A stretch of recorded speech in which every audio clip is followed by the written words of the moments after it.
Okay, YouTube, as you can see here, we have the cow vent for the 1966 Chevy Impala. And there's just certain parts of this panel.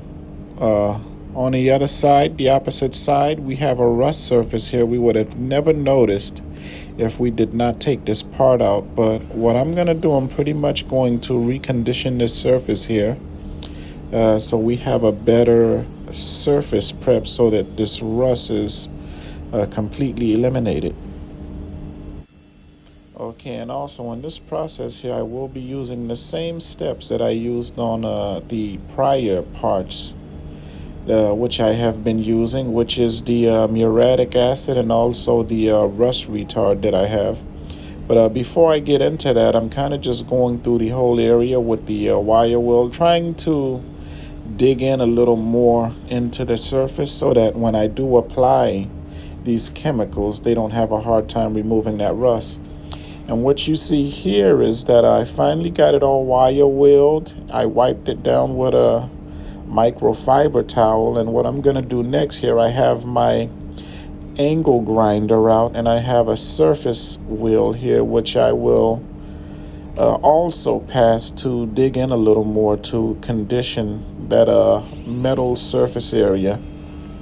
And this just digs in a little more, so I'm pretty much basically just taking my time to see how it affects the area after I already wire weld it.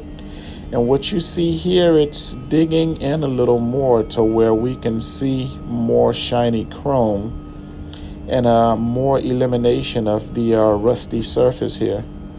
But pretty much just taking my time, it's step by step, and I'll just move on to the next to see what else kind of helps me move on into conditioning the surface here.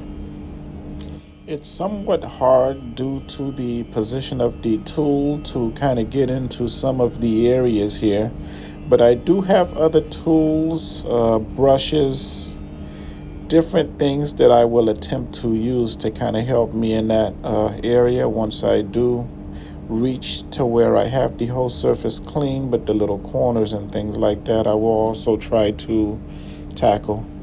Now what you see here, I got it all grind down as much as I can, and we do see a much better surface with metal where there's less rust, but there's more shiny, clean metal. And it's just a better preparation for paint. You never want to just paint over rust because that rust will pretty much eat through the paint and it'll just cause that paint to flake and it just won't stick. Now in this process here, I'm spraying my muriatic acid over the area since it's much cleaner, so it will not have a hard time tackling the rust that are in the little small crevices. And what I like about the muriatic acid, the thing is that I see that it softens the rust. And it just makes it much easier to tackle. And after spraying, I will just grab the water hose and pretty much wash it down, and that rust completely just falls off.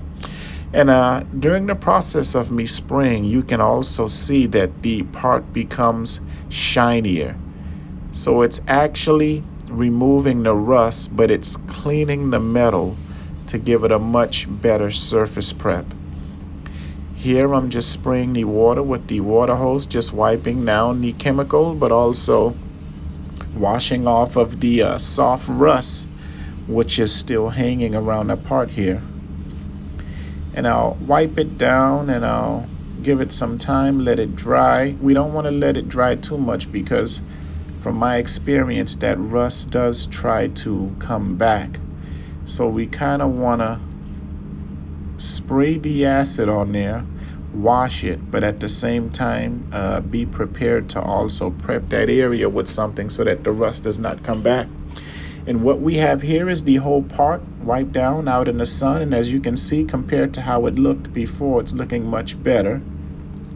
And on to the primer here. I decided to spray a layer of primer and not just jump right into the paint, just to protect it. I was not sure if I wanted to kind of prep the whole thing in one day And this primer here helps me to achieve that, knowing that I can spray this, and if I wanted to, I could come back another day and add another layer of some sort.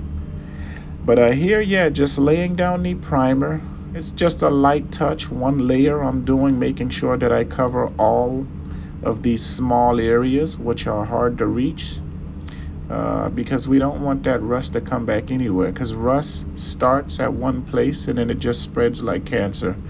So that's what I'm doing here. We're just spraying the whole thing down with some primer, and then we'll pretty much take it from there.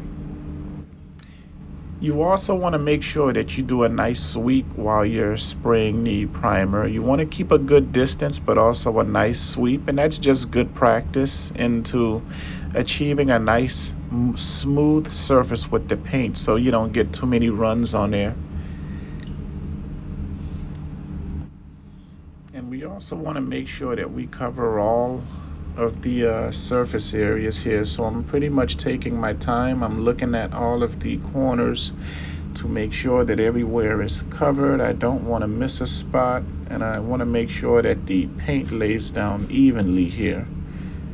So I'm taking my time, going left to right, and then I'll go right to left, and then I'll pretty much look at everything just to see how it looks, make sure that I got a symmetrical coat so that everything is conditioned properly, and then we'll pretty much just examine our part, and then we'll move on to see what's the next step here. But laying down that primer, because I did not want to kind of just let the part sit.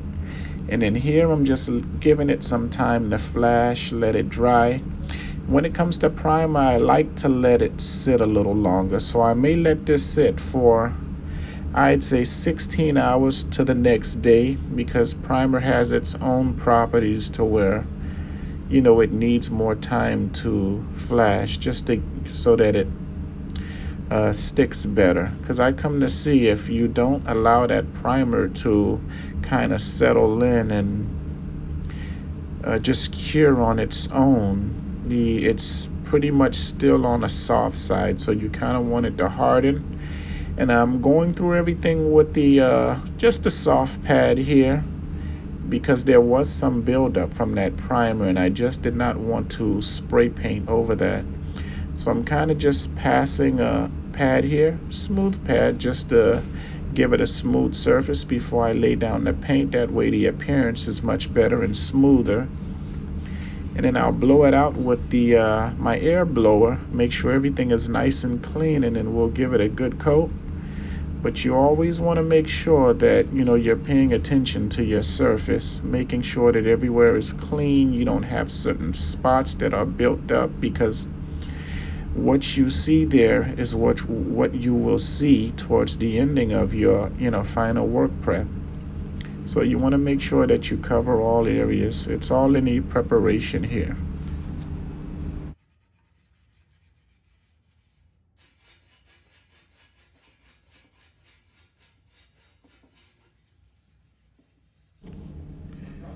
Just moving on with the scuffing here with the scuff pad.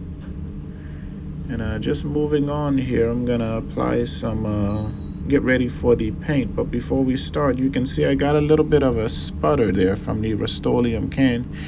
You always want to check your can, especially if it's a can that you used already, just to make sure that the opening is not clogged, because did get some buildup, so it's not spraying as good as it should. So I'll wipe down that tip there, and then I'll retest it just to make sure that it's spraying good, because we don't want to get sputter all over our part. It kind of just messes up the surface area that we just conditioned. So I'll wipe it off here, and then I'll give it another test just to make sure that it's spraying okay. And as you can see here, we're getting a much better spray system now, so I can continue on with the black paint here. This is actually a black rubbery coating, the same as I used on the fenders for the 66 Impala. And I gave it a nice coat all the way around and through. It looks good. And the thing about this paint here, you can't really judge it by what it looks like after you spray it. So after 24 hours, this is what we have. Nice fresh part.